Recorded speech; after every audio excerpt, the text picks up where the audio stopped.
الحكيم اللهم علمنا ما ينفعنا وانفعنا بما علمتنا وزدنا من فضلك علما وإنا على ما نرسل الصالح. Today we start chapter 3 of Imam al-Ghazali's recitation and interpretation of the Qur'an. We finished chapter 2, which spoke of the external rules, and chapter 1, which spoke generally about the excellence of the Qur'an and its virtues and the merit of those concerned with it. And this chapter 3 is probably the most important chapter in the book, the flesh and blood of this book in Imam al-Ghazali's Ihya Ulumuddin with regards to recitation of the Qur'an. And it now deals with the mental tasks in Qur'an recitation, or the internal states that a reciter ought to have when he is reciting the Qur'an. And the chapter starts off with the verse of the Qur'an where Allah subhanahu wa ta'ala says, الَّذِينَ آتَيْنَاهُمُ الْكِتَابَ يَتْلُونَهُ حَقَّ تِلَاوَتِهِ أُولَٰئِكَ يُؤْمِنُونَ بِهِ. Those whom we have given the book, whom we have given the Qur'an, recite it as it should be recited, and they believe in it. Recitation here, when we recite the Qur'an, it is not only what we are doing with our tongues, but also what we are doing with our hearts and what we are doing with our minds. We come to the Qur'an with our entire being. And we are, as human beings, we are body, we are heart, mind, soul, and emotions. And we are not giving everything to the Qur'an, and the Qur'an will not give us even a bit of it. أَفَلَا يَتَدَبَّرُونَ الْقُرْآنَ مَعَلَى قُلُوبٍ أَقْفَالُهَا. Allah says in another chapter of the Qur'an, do they not ponder over the Qur'an, or is it that their minds are locked up from within? Or the more correct translation would be, or are there locks on their heart? The ability to interpret, to ponder over the Qur'an means a person's heart needs to be alive. اقرأوا القرآن والتمسوا غرائبه.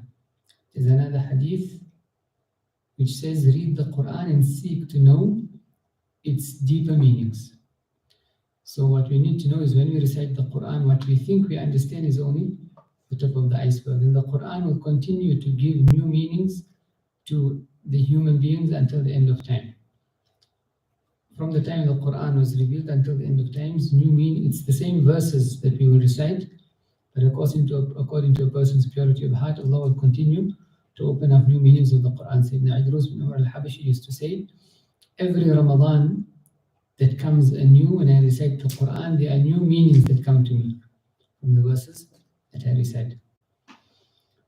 So the mental tasks in Quran recitation are 10 in number. The mental tasks in the recitation of the Quran are first understanding the origin of the speech, that it comes from Allah subhanahu wa ta'ala, then magnification of it, then paying attention to it, then pondering over it, then understanding its meanings, then getting rid of the obstacles to this understanding, then specification of all the addresses of the Quran with oneself, then influencing the mind with the theme of the verses of the Quran, then gradual rising to the highest stage of recitation, and then the denial of one's own ability and power. So Imam Ghazali briefly gave the outline of the chapter, and now he will start going into detail. Number one, the first mental task is understanding the magnification of the divine speech, which is the Quran, and its elevated nature and the bounty of Allah and His kindness towards His creatures in descending from the throne of His Majesty to the level of their understanding. Allah subhanahu wa ta'ala is beyond human comprehension, but He chose to make Himself known to human minds by revealing the Quran. And how is it? Imam Ghazali will explain. The Quran reader should consider how Allah showed kindness towards humankind in delivering to their understanding the meanings of His speech, which is His eternal attribute existing with His essence. The Quran is the kalam of Allah subhanahu wa ta'ala. It is a sifa. Just as we say the knowledge of Allah, or the hearing of Allah, or the seeing of Allah, it is eternal, it existed without a beginning, and it exists without an end. Likewise, the speech of Allah subhanahu wa ta'ala existed without a beginning and without an end. Anything that the mind conceives, Allah subhanahu wa ta'ala is not that. He is beyond that. So the first thing to realize is when we are reciting the Quran, we are automatically tapping into something divine, which is beyond human comprehension. That's the first thing we need to realize. And Imam Ghazali says the speech is the eternal attribute existing with Allah subhanahu wa ta'ala's essence. The qualities of Allah subhanahu wa ta'ala are not separate from him. And so his speech as well is not separate from him. The reciter should also consider how that attribute is revealed to them in the form of letters and sounds, which are attributes of human beings, because human beings are unable to reach the stage of understanding the attributes of Allah except through His own attributes. So Allah decided that He would allow humankind to understand Him through their own abilities and capabilities, which is human speech. If the inmost majesty of Allah's speech were not concealed in the garment of letters, neither His throne nor the subsoil would have remained fixed as a result of hearing His speech. And all that is between these two would have been reduced to nothing because of the greatness of His authority and the majesty of His light. If you understand what Imam Ghazali is saying here, that if Allah subhanahu wa ta'ala did not decide to conceal His light, His majesty, His honor, His sifa of kalam within letters. Meaning, if we did not recite the Qur'an with letters, or if the Qur'an was revealed in a medium without letters, everything in existence would have been destroyed, because nothing would have been able to contain the true majesty of the kalam of Allah subhanahu wa ta'ala. So within reading the words of the Qur'an, there is something in those letters which we cannot understand and cannot fathom. And there is such great power, such great majesty, such great nur, such great light in those letters as we recite them. There is an inherent barakah, which has the ability to transform a person, which has the ability to heal. We use the Qur'an to read and heal over people. It has the ability to affect things in the universe, to repel enemies. The Qur'an can be used for many different purposes. And so what Imam Ghazali is saying here, that Allah concealed all of His secrets and the secret of His speech within the letters that we recite. If Allah subhanahu wa ta'ala had not strengthened Musa alayhi salam, he would not have been able to hear His words in the way the mountain could not bear the beginnings of His manifestation, so that it broke into bits. And Musa alayhi salam went to the mountain and he heard the speech of Allah subhanahu wa ta'ala, and Allah told him to remove your shoes. Indeed, I am your Lord, worship me. Musa alayhi salam told Allah subhanahu wa ta'ala, Arini anzur ilayk, show me yourself so that I may look upon you. Allah subhanahu wa ta'ala said, قَالَ لَن تَرَانِي وَلَكِنْ انظُرْ إِلَى الْجَبَلِ فَإِنِ اسْتَقَرَّ مَكَانَهُ فَسَوْفَ تَرَانِي. You will not be able to bear the burden or bear the greatness of the weight of seeing me, but look upon the mountain. And if the mountain can remain firm, then you will be able to see me. And the Mufassirin say that Allah subhanahu wa ta'ala then descended a portion of a millionth of a millionth of a millionth of a portion of His light onto the mountain, and the mountain shattered to pieces. And Musa alayhi salam fell unconscious.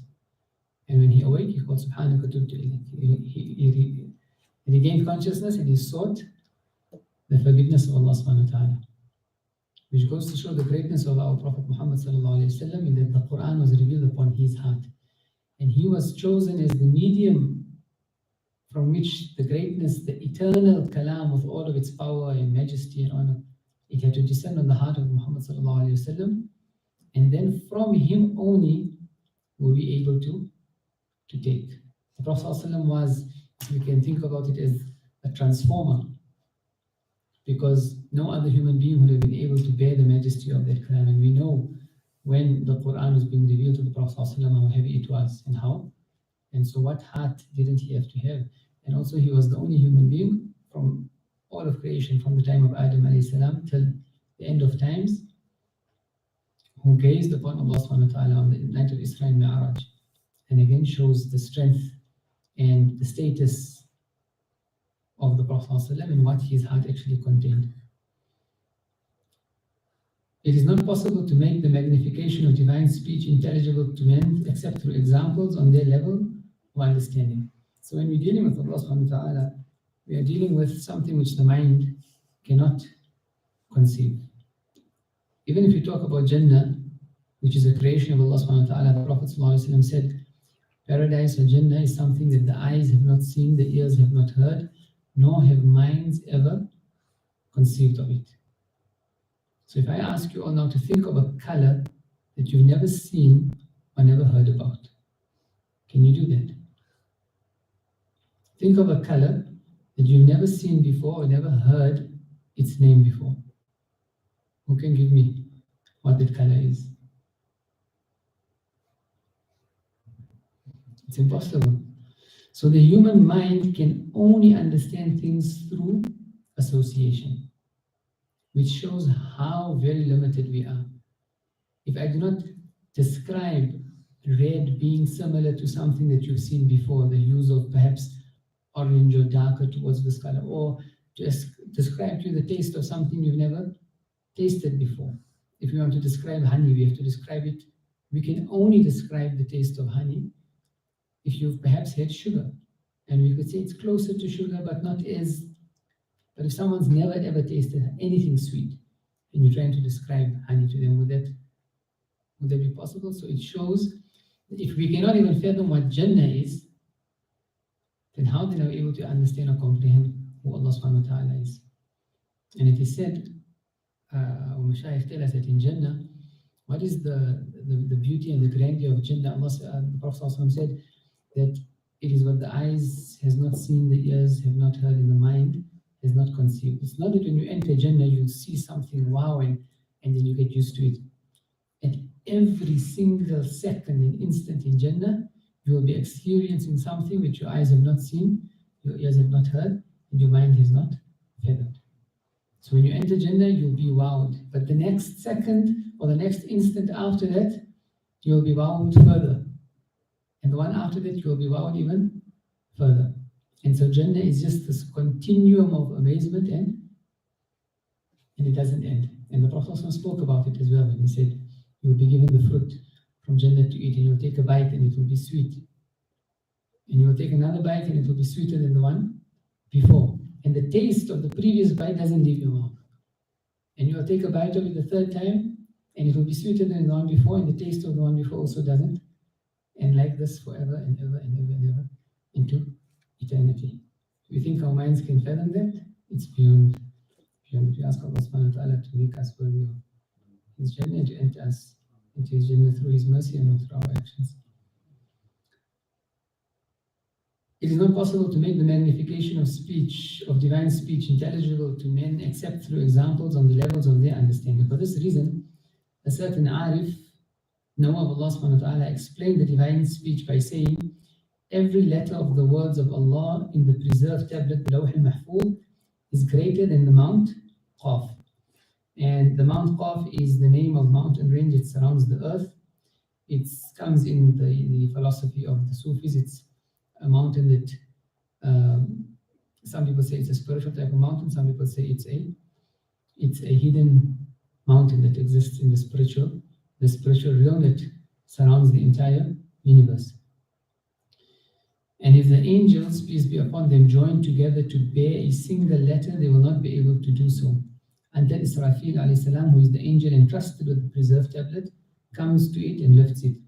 And he becomes able to bear it by the permission of Allah subhanahu wa ta'ala and by His mercy, not by his own power and ability, but Allah subhanahu wa ta'ala has bestowed upon him the power to do so, because this is his employed task.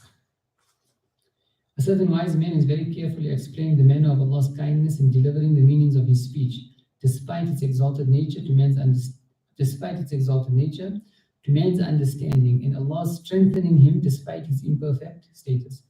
The wise man has set forth a parable which he told in full. This is as follows. A wise man invited a certain king to the Sharia of the prophets, to the law of the prophets. The king questioned him concerning several matters related to the oneness of Allah subhanahu wa ta'ala. The wise man answered in such a way that the king was able to understand. Then the king asked him, tell me concerning that which the prophets bring from Allah, when a claim is made by them that it is not the speech of a human being, but the speech of Allah. How can man understand it? The wise man replied, we have seen that when a man seeks to make some lower animals and birds understand what he wants them to do, such as to proceed, to delay, to come forth, and to turn back, And when he sees that the discriminating senses of these lower animals fall short of the understanding of his speech, which proceeds from the lights of his intellect, and which has beauty, adornment, and flowering of order, meaning eloquence.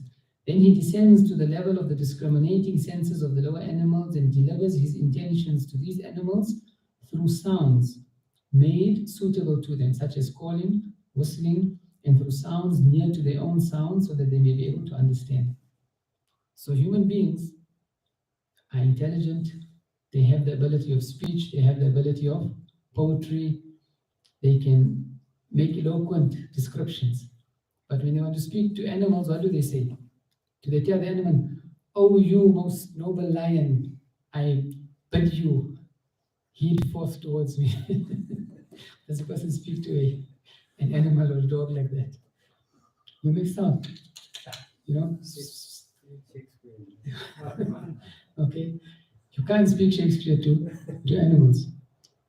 So you go down to the animal's level, right? So when you're calling your cat, you're saying, what's the comparison of those words compared to the speech and the intellect that you possess?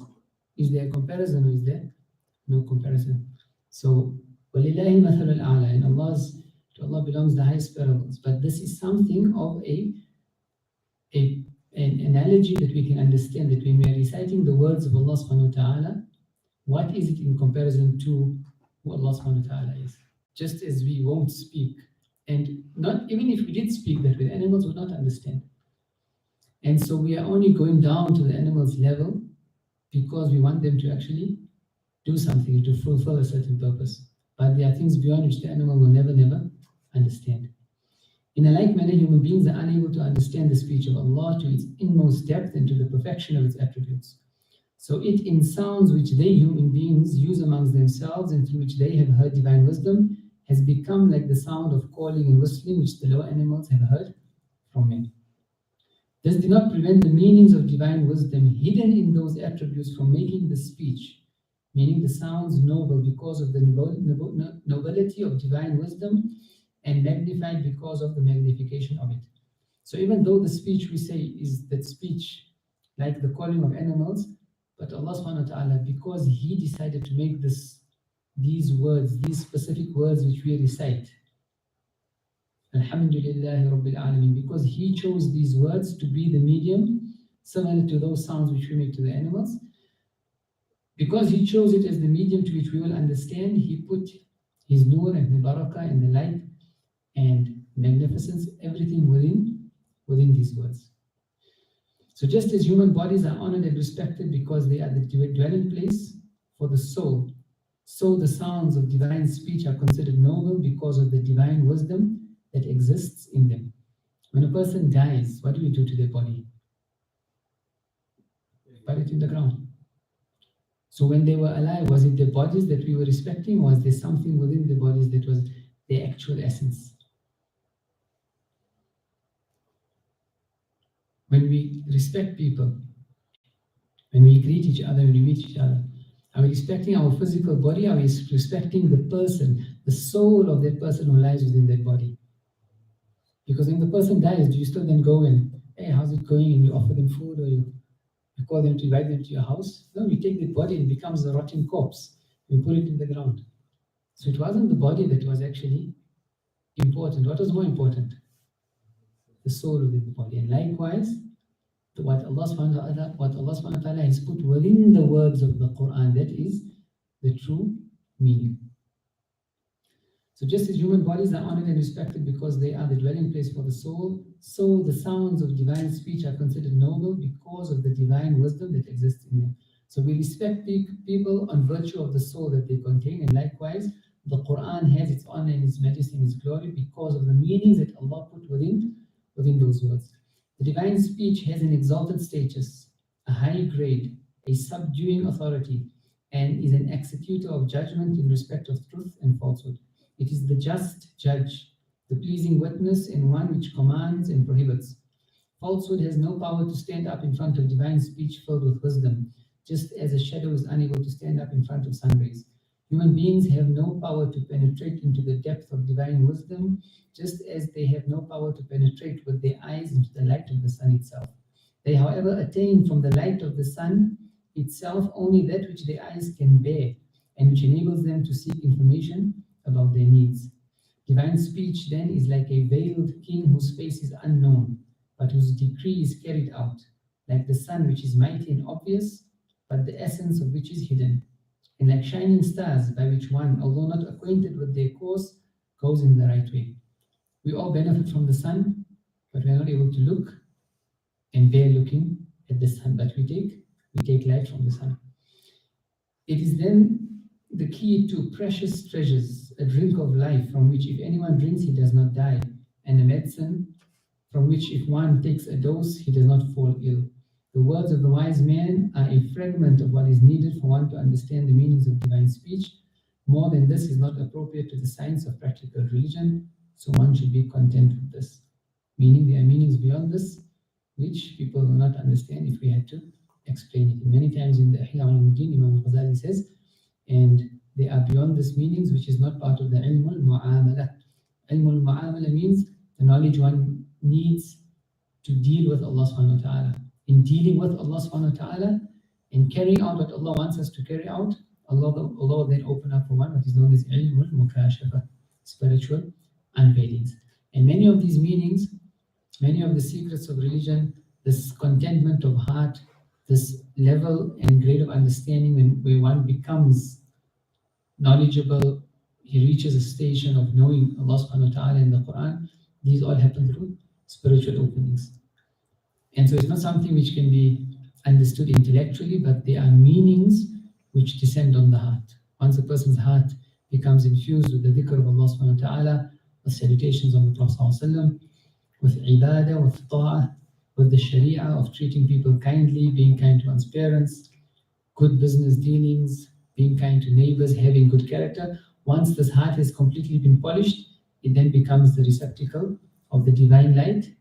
That divine light, once it enters the heart, enlightens the mind, and the meanings then descend on a person's heart, and a person then gets understanding, and then a person might even be privy to certain things which they will not be able to even speak to people, because people will not understand.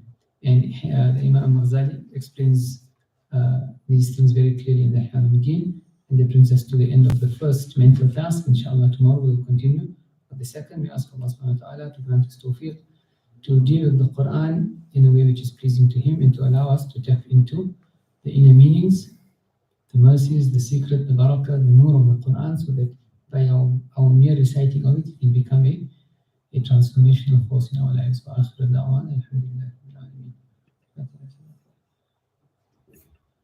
إلى حضرة النبي سيدنا محمد